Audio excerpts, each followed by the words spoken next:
இன்றைய தினம் முதலாவது வினாவாக நாம் சிந்திக்க இருப்பது, தாராபுரத்திலிருந்து டாக்டர் மாரியப்பன் அவர்கள் நந்தி அப்படிங்கிற ஒரு சொல்லை பற்றி கேட்டிருக்கார். நந்தின்னு சொன்னால் சிவன்னு சொல்கிறீங்க, அதை பற்றி விளக்கமாக சொல்ல முடியுமா அப்படின்னு கேட்குறாரு. இந்த நந்திங்கிற சொல்லு மூன்று பொருளை உடையது. நது பிரகலாதனே அப்படின்னு பேர். பிரகலாதனம்னா என்ன அப்படின்னா தன்னை மறந்து மகிழ்தல், அதுக்கு பேர் பிரகலாதனம்னு பேர். ஒரு குழந்தை இருக்குது பார்த்தீங்களா, ஒரு குழந்தை ஒரு குறுகிய விஷயத்தில் மிகச்சிறந்த மகிழ்ச்சி அடையும். ஒரே ஒரு சாக்லேட்டு தான் அதுக்கு அப்படி ஒரு சந்தோஷத்தை பார்க்கும். அந்த மாதிரி காரண காரியங்கள் இல்லாமல் மிகவும் மகிழ்ந்து இருத்தல் அப்படின்னு நது பிரகலாதனே அப்படின்னு. அதுக்கு அடுத்தபடியாக நந்தனம் அப்படிங்கிறது என்னென்னா மகிழ்தல் அப்படின்னா அன்பு, நேசம், காதல் அப்படிங்கிற பொருளும் உண்டு. இந்த நந்தனம், நந்தன வனம் அப்படின்லாம் வச்சுருக்கும்போது சொல்லும்போது அந்த பொருள் வரும். இறைவன் மீது இடையரா அன்பு கொண்டு உருகுதல். அதனால தான் தேவாரம் சொல்லும், காதலாகி கசிந்து கண்ணீர் மல்கி அப்படின்னு சொல்லும். இப்போ இந்த காதல் அப்படிங்கிற உணர்வு எப்படி இருக்கும் அப்படின்னா மானுடத்தன்மை சார்ந்ததாக கண்டிப்பாக அந்த பொருளை நான் பயன்படுத்தவில்லை. முழுவதுமாய் சாஸ்திரோக்தமாக சொல்கிறது. இந்த காதலுங்கிறது என்ன அப்படின்னா கொடுக்கும், அன்பு கொடுக்கும், ஆசை பெறும். அதனால் இறைவனுக்கு கொடுக்க விரும்புகின்ற தன்மையை கொண்ட ஒரு மிகுதி அது. அதுக்கும் நந்தி அந்த தன்மைன்னு அர்த்தம். அதே மாதிரி நந்தி அப்படிங்கிற சொல்லுக்கு திருப்தி, நிறைவு அப்படின்னு அர்த்தம். இந்த மூன்று பொருளும் இந்த நந்திங்கிற சப்தத்துக்கு உண்டு. சைவம் நந்தி அப்படிங்கிற சொல்ல எந்த ஒரு நோக்கத்தில் பயன்படுத்து, கருவி மொழின்னு இப்போ நம்ம ஆகமங்கள்லாம் பார்த்தோம்னா நேரடியாக அந்த சொல்லை அவள் பயன்படுத்த மாட்டாள்.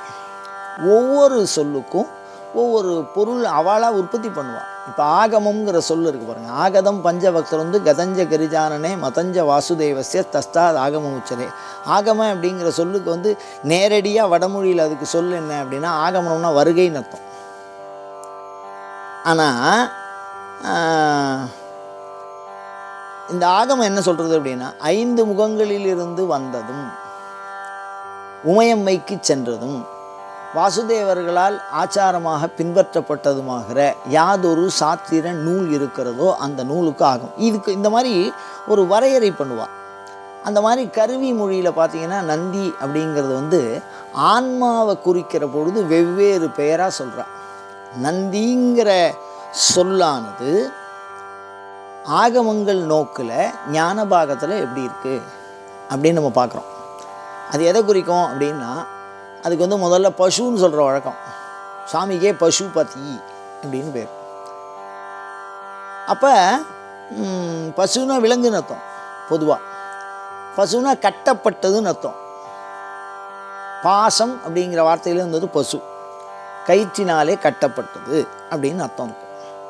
அந்த வகையில் பார்த்திங்கன்னா இந்த நந்திங்கிற சொல்லு எப்போ சிவனை குறிக்கும் அப்படின்னு சொன்னால் ஆத்ம ஞானம் அடைந்த ஒரு ஆன்மா. ஆத்ம ஞானம்னா என்னென்னா தன்னை தான் உணர்தல், அவ்வளோதான். சிவனை உணராதது இல்லை. அதுக்கடுத்தது சிவனை உணர்தல். அதுக்கடுத்தது சிவனை உணராமல் தன்னை தான் உணராது தவறாக உணர்வோடு இருத்தல். இது 3 நிலை ஆன்மாவுக்கு இருக்கு. இது மிகப்பெரிய சித்தாந்த கருத்து. இந்த 3ல் வெவ்வேறு விதமான பொருள் இருக்கு. இப்போ ஒரு விஷயம் பாருங்கள். நான் யார் அப்படின்னு என்ன ஒருத்தவங்க கேட்குறாங்க. நீங்கள் யார் அப்படின்னு கேட்குறாங்க. நான் சொல்கிறேன் என் வயசு 55 வயசாகுது, நான் வயசானவன் அப்படின்னு சொன்னால் என்ன அர்த்தம் அப்படின்னா என்னுடைய உடலோடு நான் பிறந்த அந்த தேதியோடு என்னை தொடர்புபடுத்தி கொள்கிறேன். நான் கரியவன், நான் உயர்ந்தவன், நான் குள்ளமானவன். இதெல்லாம் யாரை குறிக்கிறது அப்படின்னா சரீரத்தை குறிக்கிறது. அடுத்தது நீங்கள் யார் அப்படின்னு கேட்குற பொழுது நான் அமைதியானவன், நான் தெளிவானவன் அப்படின்னு என்னுடைய குணத்தை குறிக்கிறது. சரீரத்துக்கு சம்மந்தம் இல்லை. அதுக்கப்புறம் நீங்கள் யார் அப்படின்னு கேட்டால் நான் முனைவர், அப்படின்னா அப்போ என்னுடைய படிப்பை குறிக்கிறது. நீங்கள் யார்? நான் பெரிய பணக்காரர், செல்வந்தோர். அப்போ அறிமுகம் அல்லாது நான் என்கின்ற சொல் நான்கையும் குறிக்கும். நான்கையுமே குறிக்கும். என்ன? உடலையும் குறிக்கும், உள்ளத்தையும் குறிக்கும், அறிவையும் குறிக்கும், ஆன்மாவையும் குறிக்கும், சிவத்தையும் குறிக்கும். கடைசியில் தான் சிவத்தை குறிக்கும். அப்போ ஆத்ம சப்தத்துக்கு இந்த 5ஐயும் குறிக்கக்கூடிய தன்மை உண்டு.